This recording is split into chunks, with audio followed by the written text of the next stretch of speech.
November 6, 2018, midterm elections are underway across the United States.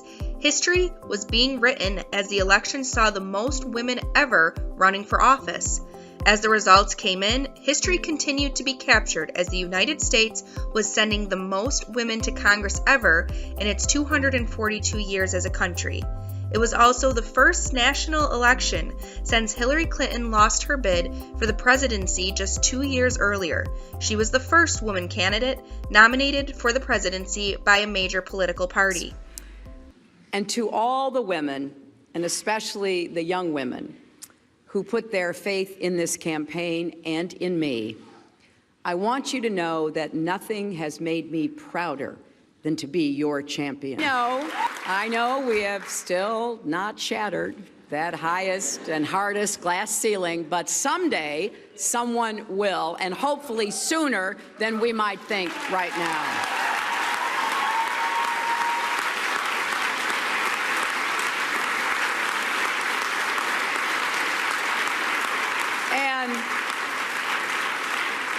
And to all the little girls who are watching this, never doubt that you are valuable and powerful and deserving of every chance and opportunity in the world to pursue and achieve your own dreams. This call to women was reminiscent of the same calls coming from a gathering at Seneca Falls, New York in 1848, igniting a fight that carried on for more than 70 years to the halls of Congress. Women demanding their voices be heard and the right to vote. It would not be until 1920 that women would win the right to vote in all states of the Union. So how did we get from women being barred from the election process to the most women ever running for office nearly 100 years later? History textbooks largely reflect the important and vital work done by national suffrage organizations, which led the way in approval of the 19th Amendment in 1920. Beyond the national headlines, though, were intense efforts and political organization at the state level that without would have made ultimate universal suffrage a far more difficult task.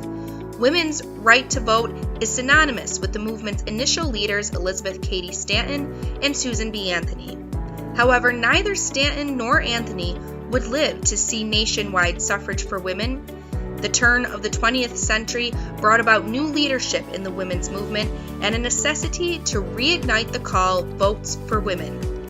Frustrated by the lack of action at the federal level, the National American Women's Suffrage Association and its president, Carrie Chapman Catt, turned their focus to organizing state organizations to build grassroots internal pressure. In 1916, Catt adopted what she called her winning plan to pursue both state and federal campaigns simultaneously. With this came the diversion of resources from the federal organization to the state movements.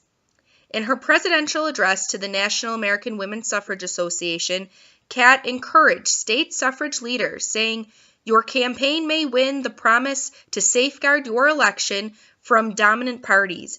It may so arouse public sentiment that any fraud may be outvoted. You are doing the best work possible. If you win, you have made federal action and ratification more certain. State work alone can carry the amendment through Congress and through ratifications." One area of the country that was seeing particular success in state women's movements was the West. By the time the 19th Amendment was passed, securing suffrage nationwide, 13 states in the West had already secured suffrage for women. Prior to 1917, no state east of the Mississippi had suffrage for women. This symbolic wall between the West and the East proved challenging and perplexing to the leaders of the suffrage movement. Doubling efforts to implement suffrage organizations across the country, by 1914, every state that had not yet enacted suffrage had an active state organization. In 1917, the infallible wall between West and East would be broken down by one state's ambitious and determined efforts to pass suffrage within the state. This state-bound accomplishment would prove to be a major milestone for the national women's suffrage movement and a significant catalyst in ratifying the 19th Amendment. New York, the Empire State, had played a pivotal role in the women's suffrage movement since its beginnings at the first Women's Rights Convention at Seneca Falls in 1848. It was also the home to the movement's founding figures, Elizabeth Cady Stanton and Susan B. Anthony. At the turn of the 20th century, New York also held the position as one of the most influential states in the nation. This made the state a very attractive focal point as National American Women's Suffrage Association President Carrie Chapman Catt converged resources on state organizations. New York, particularly New York City, was a nerve center for politics. The ever-present Tammany Hall dominated both state and national politics. Come the 1900s, political power and involvement began to diffuse, no longer being an interest for the elite. Middle and working class political organizations began to emerge, working to fight corruption in government. These anti-corruption groups included women. Furthermore, organizations for women's working rights also emerged, such as the Women's Trade Union League. This foundation of political enthusiasm in the early 1900s set the stage for Carrie Chapman Catt and other New York suffrage leaders to begin mobilizing in New York. By 1911, there were 6 different women's suffrage organizations active throughout New York. Suffrage in New York State would require amending the state's constitution, which specified male voters. This would require an amendment to pass the state's legislature twice consecutively, then go to the state's male electorate for a referendum. At the start of the new decade, 1910, there was little momentum for a state amendment. In fact, the amendment failed in the legislature 3 years in a row. In 1913, the women's movement received a small but monumental step in the right direction. The amendment succeeded in the legislature, then again the following year, paving the way for a suffrage referendum on the ballot in November 1915. The progress of the suffrage amendment attracted more New York women from various backgrounds to lobby this effort. Women across the state launched full campaign efforts, including parades, public meetings, and distributing literature. One of those women was May O'Donnell, a Buffalo native born in 1877 and mother of 4 daughters, and my great-great-grandmother. May O'Donnell declared that both she and her 4 young daughters were suffragists, supporting this momentous effort. In October, before the November 2nd referendum, more than 25,000 suffragettes paraded up Fifth Avenue in New York City. The momentum was fierce. However, at the close of the polls, November 2nd, 1915, the women's suffrage amendment would come up short, failing to be approved. The New York Times headline Wednesday morning reading, "Constitution lost, 200,000 suffrage overwhelmed." The setback did not leave the women's movement in New York defeated. In 1916, Carrie Chapman Catt made her presidential address to the National American Women's Suffrage Association Convention, urging the need to focus both on the national and state campaigns for suffrage. In New York, Catt encouraged the various suffrage organizations to come together under the Empire State Campaign. In regards to how to organize within the state, Catt told movement leaders, "Organize in every assembly district and every voting precinct.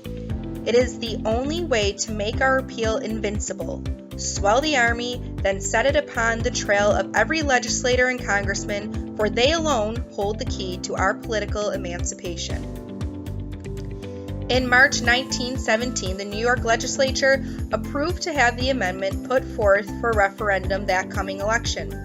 Suffragists continued to lobby lawmakers, enroll members in their organizations, and fill petitions. However, in April 1917, the United States entered World War I. Restructuring their strategy, New York suffrage organizers moved away from grandiose demonstrations such as large gatherings and parades to more personal appeal. New York suffragettes embarked on an expansive, targeted, and highly efficient campaign in every corner of the vast state. The women adapted their campaign rhetoric with the times, emphasizing the patriotic duty of those serving in the war to defend democracy and of their duty defending democracy for all at home. The suffragists launched a historic house-to-house, tenement-to-tenement petition drive collecting the names of more than 1 million women in the state declaring their desire to vote. On October 27, 1917, a week before men across New York would head to the ballots to once again decide on women's suffrage in the state, 20,000 suffragists paraded down the streets of New York City. Led by Carrie Chapman Catt and Anna Howard Shaw, women representing assembly districts from across the state marched in unison, a display of solidarity before the vote. At the heart of the parade were large poster board placards with the names of the more than 1 million New York women who signed petitions declaring their desire to vote. By the waning days before the 1917 vote, there was cautious optimism among the New York suffragists. Carrie Chapman Catt spoke before a conference of suffragists in Saratoga, saying, "I believe that in November New York is going to give that expected victory. I believe it because I believe that all men of New York are capable of sane thinking. I believe that they will think sanely. If they have not, then I beg of you, be not discouraged. I invite you one and all, every soldier, all the way along this tremendous army, to come to Washington, and I invite you there to fight one more battle, for I venture the prediction and stand by it that within 2 years, win or lose in New York, we shall have suffrage all over our country." November 6, 1917, millions of women across New York and the rest of the country anxiously awaited the results of the women's suffrage amendment. If New York succeeded in securing the vote, it would mean a tremendous breakthrough for national women's suffrage.